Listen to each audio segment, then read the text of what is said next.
The Gate of Learning, based on Up From Slavery by Booker T. Washington, 1901. This autobiography uses the language of its time.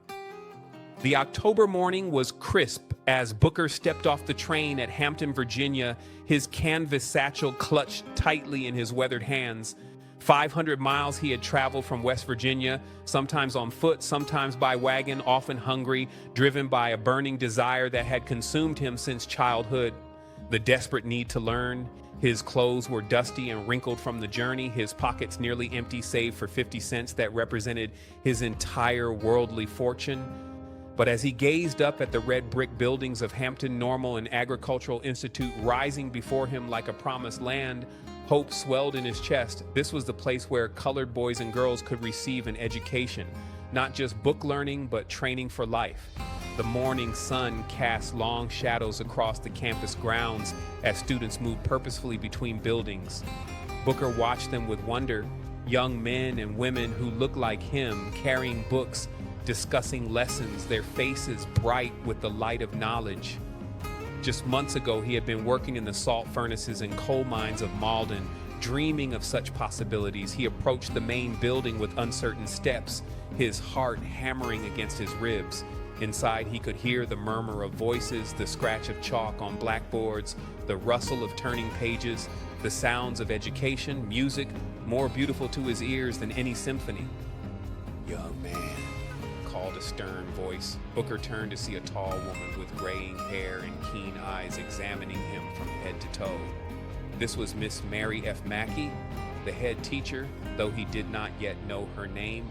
Her gaze took in his travel-stained clothes, his worn shoes, the determined set of his shoulders. "Yes, ma'am," Booker replied, removing his cap and straightening his posture despite his exhaustion. "You wish to enroll at Hampton Institute?" "Yes, ma'am. More than anything in this world." She studied him for a long moment, perhaps seeing something in his earnest expression that gave her pause. Other students had arrived that morning, some better dressed, some with letters of recommendation, some with families able to pay their way. This young man had only his hunger for learning and the calloused hands that spoke of hard labor. "Can you pay your board and tuition?" Booker's throat tightened. "I have 50 cents, ma'am. But I'm willing to work.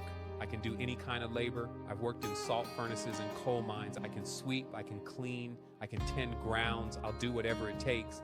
Miss Mackey's expression remained unreadable. Hampton Institute had been founded to educate the newly freed slaves, to prepare them for useful lives as teachers and skilled workers.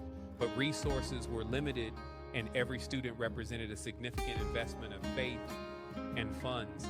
"The entrance examination is quite rigorous," she said finally. "Many who attempted are turned away." "I understand, ma'am. I've been preparing myself as best I could. I know I have much to learn, but I'm willing to work harder than anyone."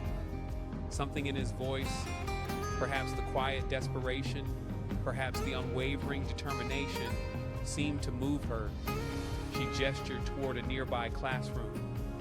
"Very well, but first there is a practical examination you must pass." She led him to a recitation room that adjoined the office and handed him the broom. "Sweep this room." Booker looked at the broom, then at the room. This was not what he had expected for an entrance examination, but he understood instinctively that this moment would determine his entire future. He began to sweep with the thoroughness of someone who understood that character was revealed in the smallest tasks.